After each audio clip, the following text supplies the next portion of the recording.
As expected, Donald Trump did not waste a second on publicity while attending the annual Army-Navy football game, breaking out the classic salute to the crowd during the national anthem, which is supposed to be reserved for only service members in military dress, but that's par for the course with Trump. He was joined by an absolute nightmare crew, consisting of J.D. Vance, Speaker Mike Johnson, alleged Russian asset Tulsi Gabbard, alleged abuser and Secretary of Defense nominee Pete Hegseth, MAGA stooges, Rep. Wesley Hunt, Pennsylvania Senator-elect and hedge fund manager Dave McCormick, and of course Elon.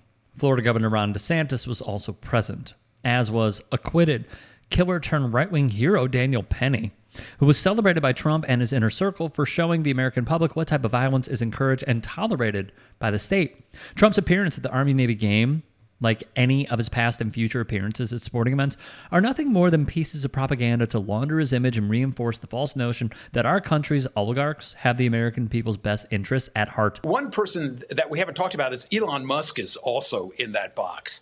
And he's being shown once again as a close ally of the president and a really rich guy. And this is a way of doing several things, one of which is for the president to once again show that, look, fall behind me on my nominees, senators. You'll get a Christmas card, but also what you don't want to do is defy me because I've got Elon Musk here and he can fund primaries against you. I mean, that is sort of a backdrop to this conversation. If you don't kind of fall into line. This is what it all comes down to. Rich and powerful people clinging to Trump for exclusive access to government insiders, first dibs on privatization projects, and lucrative government contracts. Plus, most importantly, unfettered political power to keep the racket going. Which brings us to this screenshot showing everything wrong with our country in one photo. And Trump's smirk says it all. When conservatives say they want limited government or a small government, what they're really talking about is handing over control of necessary government services like the post office and education system, just to name a few, of course, and the profits that subsequently follow to members of the ruling class to further enrich themselves and solidify their class positions. The AI, data mining, software, and defense contractor company Palantir and its founders / current board members like Peter Thiel, Stephen Cohen, and Alex Karp could very well be the next company that completely blurs the lines between private business and the federal government. For years now, Palantir has been raking in hundreds upon hundreds of millions of dollars in government contracts, like in 2014 when they were given a $41 million contract to build and facilitate a software program that gives ICE agents access to massive swaths of data from government intelligence networks, all in order to track potential undocumented immigrants and create legal cases against them in deportation and removal proceedings. Spencer Woodman also reports in this 2017 article that this software was instrumental in the notorious workplace immigration raids from the Obama administration. In 2021, Palantir was handed a staggering $800 million contract from the Army to use their Gotham software platform, which uses data analysis and AI tools for defense decision-making, in their words. That could mean tracking and predicting enemy troop movements, or predictive policing, depending on who is buying the service.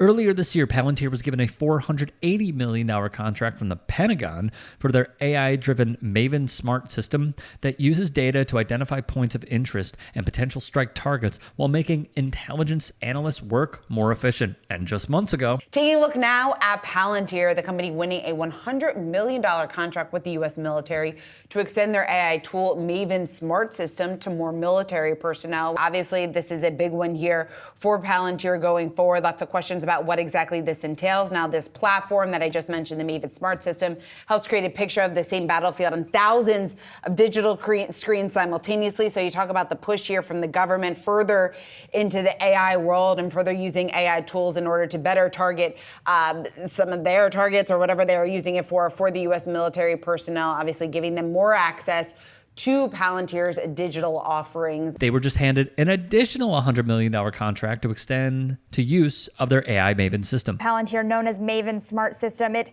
is used by the military to help identify targets in potential airstrike zones. It was used in the Middle East earlier this year.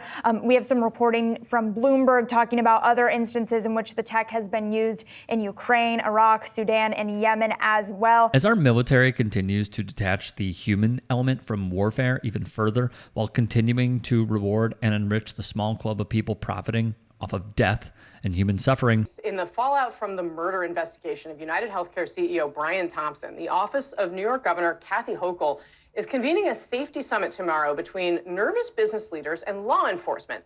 CNN has learned the safety concerns among executives are so widespread, New York State may create a special hotline just for CEOs to call in threats. New York Governor Kathy Hochul is seriously floating setting up a hotline for worried CEOs to report apparent threats against them. And if that isn't one of the most American things we've ever heard, then we don't know what else is. The legend himself, Ken Klippenstein, writes that Hochul's meeting with New York business leaders signals that law enforcement and other officials want to elevate the shooting of United Healthcare CEO Brian Thompson to an act of domestic terrorism, despite no other concrete, credible threats levied against other CEOs since. Look no further than the arrest and felony charge a Florida mother named Breonna Boston is facing after allegedly telling a Blue Cross Blue Shield employee over the phone, quote, delay, deny, depose, you people are next. After having her claim denied, Boston was charged with threats to conduct a mass shooting or act of terrorism and was given the absolutely absurd bond amount of $100,000. Remember, if you're a CEO who has gotten rich off of the deaths of other human beings, or even a random civilian who acted out the violent urges of one half of the political aisle, you're celebrated and championed as a hero deserving of a lifetime of access and praise.